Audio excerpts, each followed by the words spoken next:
10 minutes on the clock. That can only be one thing. Front range CrossFit, mobility project. Here's what we've got going on today.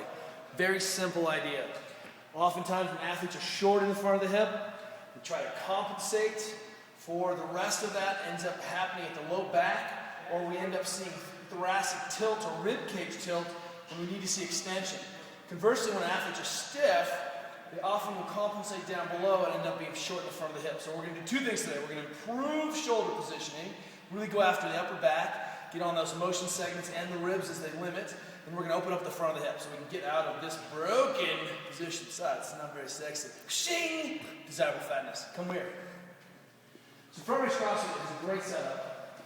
And one of the things that I think is so elegantly awful about this place is that I could wind up the band here, and anytime you could set this up is that you could do couch stretch on steroids here. Oh God. And then try to move it. It's so bad. Belly tight, pressing in, and adding that vector to the load makes a big difference. Go ahead and camp out. If you open up, don't extend. You can see the problem. Oh, I'm overextended again. Back into my man belly. Hit in my belly. Bradley. That's the Cosmo filming right now. Anyway, you get the idea that I can do this. If I don't have the bands, then let's go ahead, or I can't get into the couch on this position, let's go ahead and do Samson with a big vector right through the joint, and then let's go ahead and tie that into those corners. And if you want to internally and externally rotate, play with those positions, go ahead and do that. But let's go ahead and open up first. 3 minutes aside today. Suffer in those positions. Then, double the cross ball. Starting at mid-back. We're going to go ahead and work on the fulcrum first. So I'm just going to be here, I'm going to try to fulcrum over and try to get each motion segment to move about 10 times. That was like 5 times. 10 times, hugging this, gaps the tissue out of the way, opens up those joints.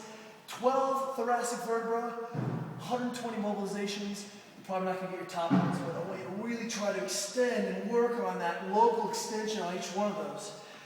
If you get one motion segment that's not moving, we tend to overextend around it and cause a problem upstream or downstream of that problem. So work on that. If you're in a spot that doesn't feel nasty, go on.